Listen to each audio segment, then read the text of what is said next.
and welcome to Radio Waves. I'm your host, Kris Poliquin, and this is a production of Red Apples Media. We're broadcasting out of WLBE, my 790 AM out of Leesburg, Florida. And if you're watching us on Lake Sumter Television, you're doing so on Bright House 498, Comcast Channel 13, and Century Prism Link Channel 83. So today I've invited two people from the city of Clermont to talk a little bit about the area, but more specifically, the Center for Performing Arts. So with that said, I'd like to introduce Mr. Gary DeMumbrum and Miss Tracy Jacim. Oh, good job.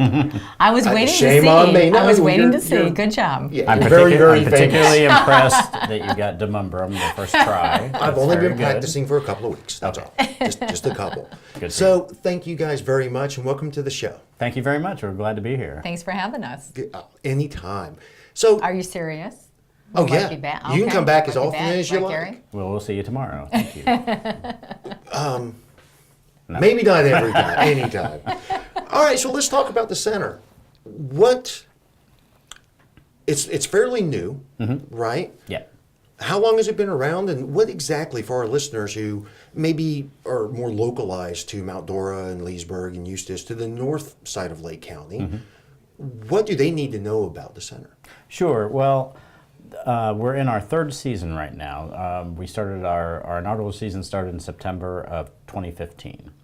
And prior to that, over the last decade or so, as a lot of people in the area probably know, Clermont's been going through explosive growth as far as population and new businesses coming to town. As that was happening, the city management wanted to get the public's input as to, as this growth is happening, what do you need that we're not providing for you? As this growth is happening, what more services and opportunities do you need? So they had some visioning sessions, and some of the things that floated to the top as far as issues that they were interested in was the more opportunities locally for the arts and more recreation, more opportunities for local recreation, meetings, sporting, exercise classes, things of that nature. So the city started taking a look at this and thinking, what do we do? Do we build a new facility that can accommodate some of this? Do we build a theater? What's going on? And then the facility that we are currently in became available. It was originally a church, a local church, the Celebration of Praise Church. Little sidebar here. Yes. I worked at Fox prior to this. Maybe some of you know, maybe some of you don't. If you don't tell me. But I might be insulted. But it's funny. I actually was telling Gary, I did a story on that purchase. I remember, is that right? Yeah, not knowing that I'd come and work at the city and be a part of this great effort, but I actually did a story when they purchased the church. Yeah, and it was a hefty sum.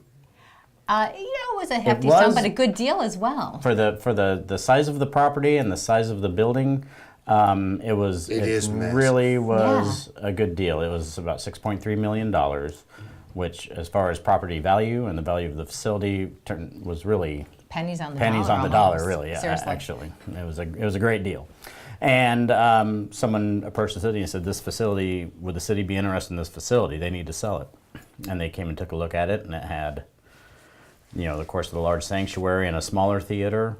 It had a gymnasium. It had swimming pools. It had ample rental space for all sorts of events. Had a beautiful lobby, and they thought, well, this kind of solves a lot of our problems as far as what folks are looking for. Sure. So they acquired the facility and opened the doors and started having, classes there and renting the facility out, both the big and large theater.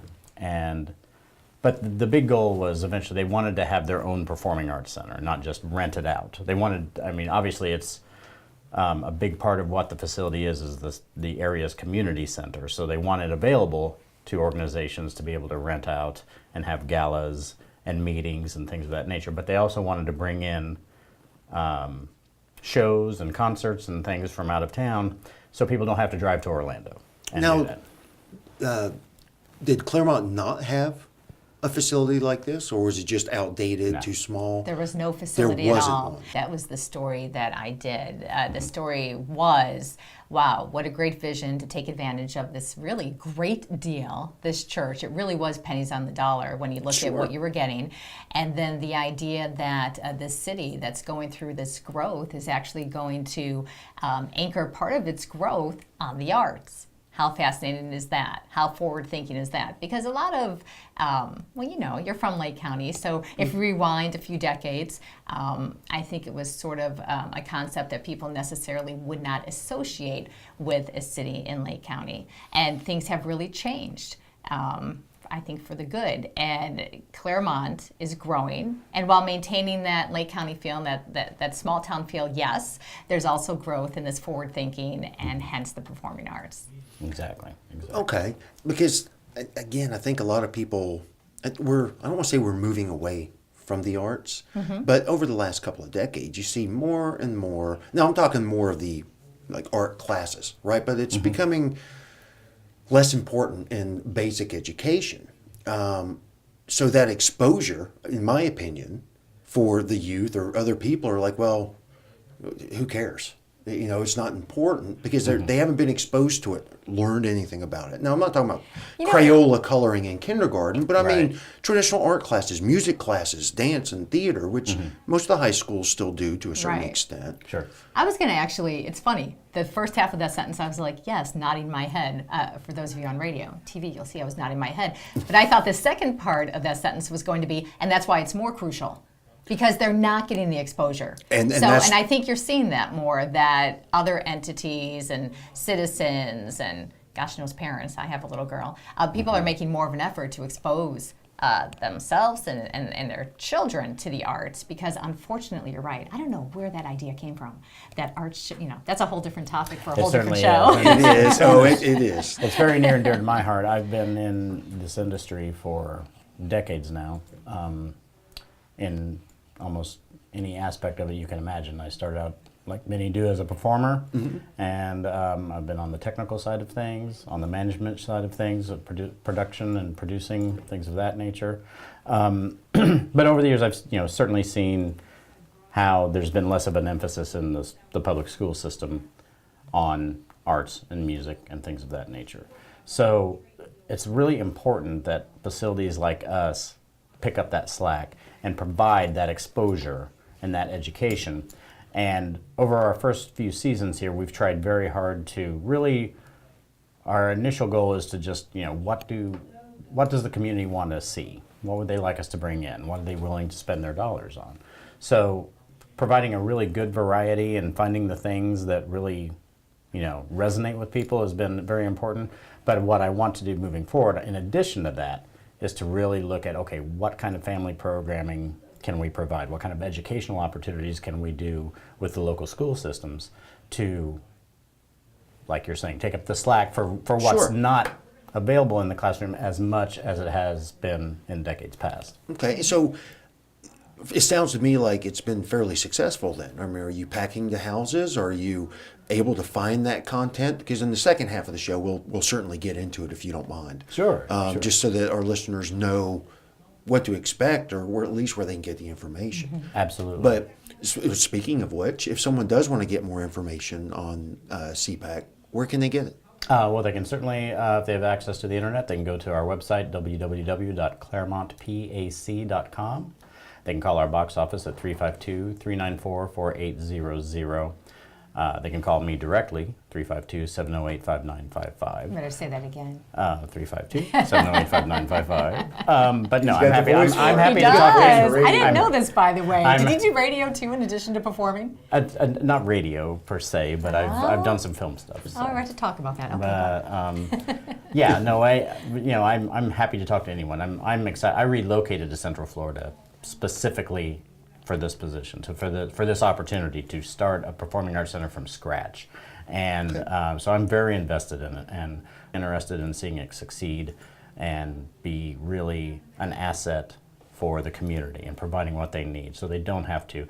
I mean, there's a spectacular performing arts center in Orlando with the Dr. Phillips Center, and there's tons of great local theater there.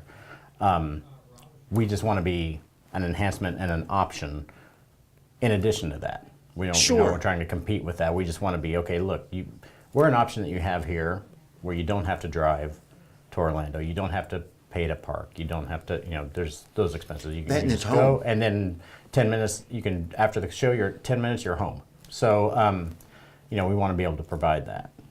All right. So, and again, I'm going to touch base on the growth of Clermont. Yeah.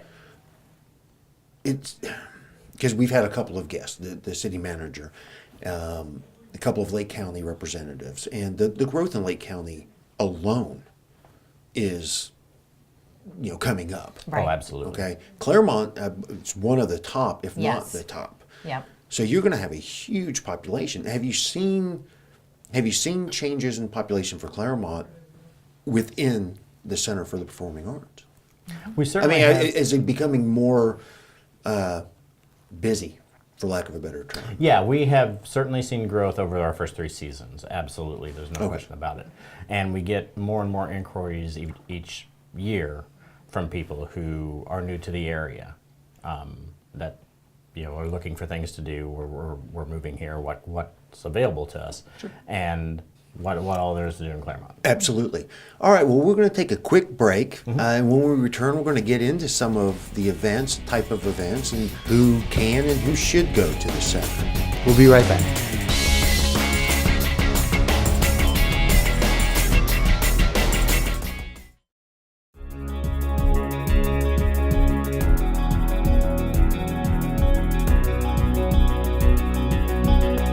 Hi, and welcome back to Radio Waves. Again, I'm your host, Kris Poliquin. This is a production of Red Apples Media. Before the break, we were talking with Gary DeMundrum, the theater operations manager, and Miss Tracy Jacim, who is the director of communications for the city of Clermont.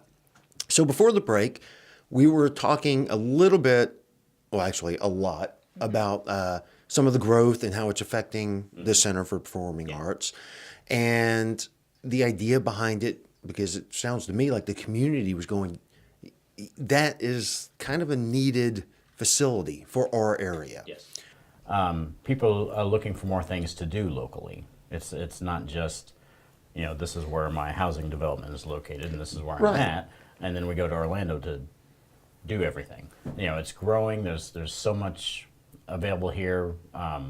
As most people know, Clermont is one of the few hilly places in Florida, so it's just very scenic and gorgeous with It is. all the lakes and everything. So, that's the big thing. People are like, we're established here now.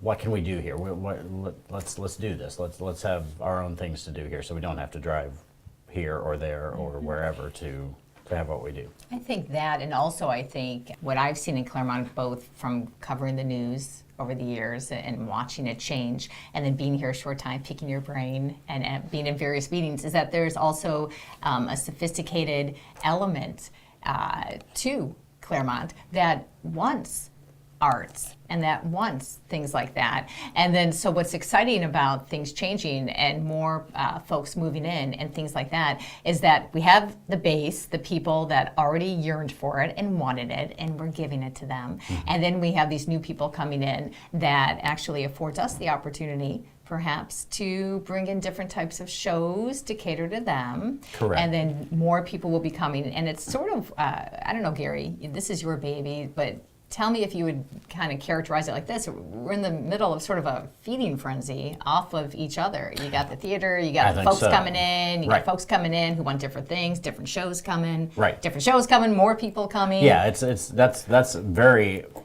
very accurate. I mean, it's this is something that the established residents said, spoke out and said this is something we'd like to see, and then once you have it, then that's something that when people are looking to relocate for whatever reason, for a job or what have you, they're looking at where to go and they're like, oh, well, this place has a performing arts center and it has these amenities and everything. So it's one drives the other. One and drives the other. and it just keeps going and going and feeding, and like you said, feeding off each other. And we always talk in the meetings. It's interesting because I'll come in and, Gary's been doing this, and I'll be like, what about this? And it's interesting from the standpoint of being a municipally run theater versus a privately owned theater, because really we're stewards of the public's money. Correct. So it's so crucial that everything That's we do. interesting.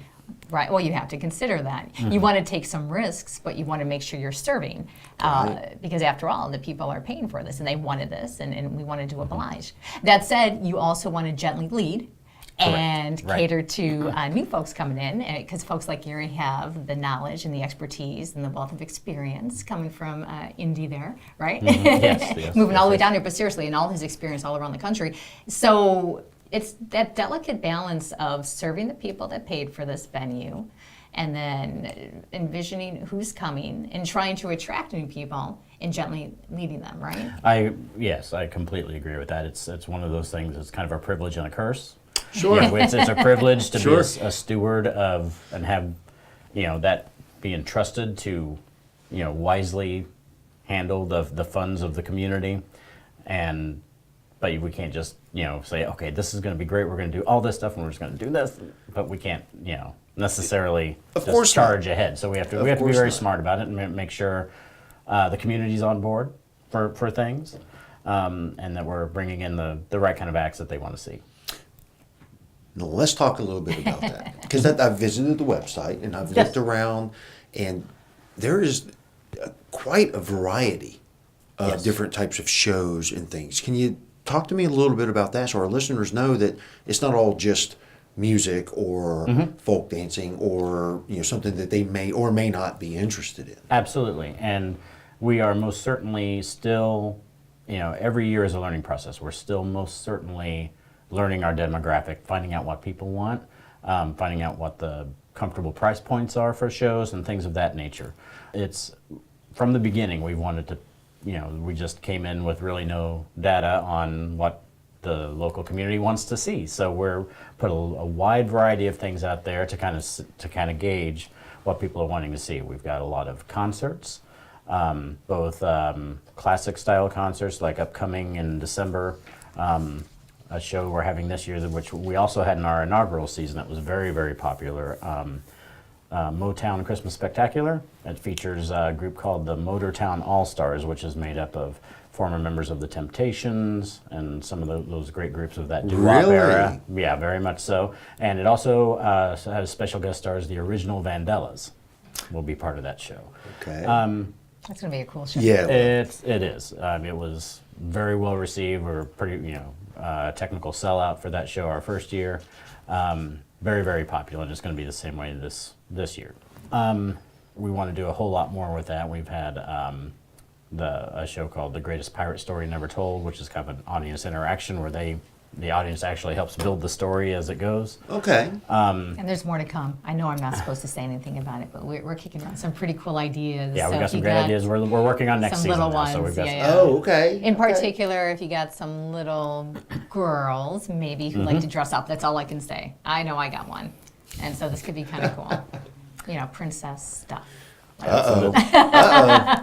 And You heard it here, folks. Exactly. Am I in trouble? not at all. Okay. Not at all. And then other, we've had some big name people from Broadway. One of the highlights of last season was we had the Broadway composer Stephen Schwartz, who is the composer of the music and lyrics for shows like Wicked and Godspell, and he's also written the music for a ton of Disney movies. He came with some of his friends from Broadway and did a concert of his music, which was fantastic. We also have country music.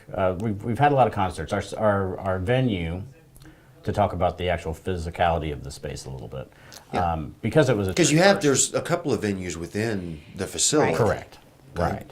And since it was a church first, it wasn't built as a theater, so it doesn't have a fly system above the stage, so where people can fly scenery in and out and lighting and things of that nature. Yet. Right. Keyword. That's why That's I promising. like having her here. That's the attitude I like to hear. So that's part of what our challenge is when we're booking things. Where it's currently not a theater that's going to bring in shows like Wicked or the Phantom of the Opera or things like that, just because the shows are just too big to fit in the space. But there are shows out there that do fit. For instance, this season, a worldwide popular show, Menopause the Musical, is coming in. Yep. It's been well received all over the country and all over the world. Another show, Assisted Living the Musical, which is another very, very popular comedy musical that's coming in. We did a survey last year and found that a lot of people, they're very much enjoying the concerts, but they wanted more scripted shows, more plays and musicals. So we definitely went out and looked for that. We have this coming up on the 9th of this month, a play based on the book Tuesdays with Morrie, which is a critically acclaimed play, and we're really excited to have that come in. And also later in the year, we have On Golden Pond, a national tour of that's coming through. So, that's really important to us. I really want to, continue with surveys and get feedback from the local community and say, here's what we've been doing. What are you happy with? What would you like to see that you're not seeing? And get that kind of feedback. Now, how do you, when you say surveys, what are you talking about? Is this a mail out? Do people have to go to the website and fill out a survey? How can people participate in the survey? Is it something handed out at the facility type of thing? That's what we've done in the past. Okay. It's literally been something that's been included for those who are attending shows. Okay. But yeah, I'm not. We're kicking around doing maybe even more focus groups, stuff like that. Okay. Yeah, we just talked about that Just this yesterday, week. literally. So. Well, that's interesting because you guys seem very engaged in it's exciting. really reaching out. You're not ignoring the public. You I guess can't. is what I'm saying. You really It's- cannot in this case. I don't think you should in any business sense, but especially in Well, that's you're true. looking at something that people are funding, correct? So, and Right. in all sincerity, not to get off topic, but just real quick, I can honestly say, when I was interviewing to make this transition from my prior profession to this, and I had some other offers along the way, other cities. It was this energy at Clermont that really kind of pushed me to take the leap to do it. And that's just not me blowing smoke on the radio show right now. I can sincerely, I did, news for, well, I can't say how many years now, because then it gives away my age.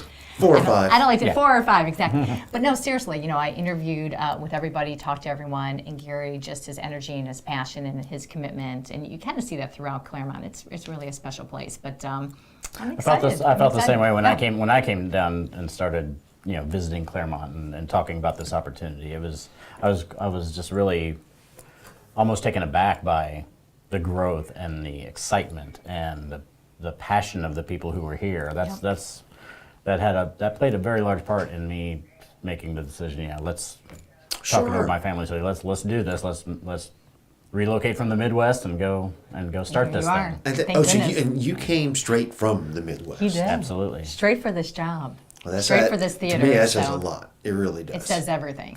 Yeah. All right. So we're talking concerts, plays. Mm-hmm. I saw that you have a comedy series. Yes. So yeah, that's another it's- thing that's very exciting. We have a space we call our Black Box Theater. It's a smaller, very intimate venue where it's a thrust stage, so the seating is basically around the stage. And I'm going to interject. Go ahead. It's very, from a newcomer standpoint, it's very, very cool. I was very surprised actually to find this. I was stunned when I toured it the first time, and this was a church. And we haven't really changed much. I mean, the stage was carpeted, so we changed that. Yeah. I mean, Sure. but as far as the feel of it decor and the is- lighting and everything, yeah. it's basically as it was when we were there. We did a couple little physical changes, but It has a very, kind of funky, you could find that sort of venue in New York City, and I don't think you would Absolutely. bat an eyelash. Oh, It has cool. that, it's very cool. We Perfect have- spot for comedy and that's things right. like that. We have 2 great series that we present in the Black Box Theater. One is the Clermont Comedy Series, and one is the Clermont Cabaret Series. Okay. And the comedians, they're playing comedy clubs all over the region and the country, and they come into this space and they're like, this is the best place I've ever Really? been. Just because the energy, they're right there, the crowd's right there with them, and the acoustics are amazing. And then with our cabaret series, that's what cabaret is all about. It's about a singer, very minimalistic and just Right. singing to an audience and from their heart and telling a story.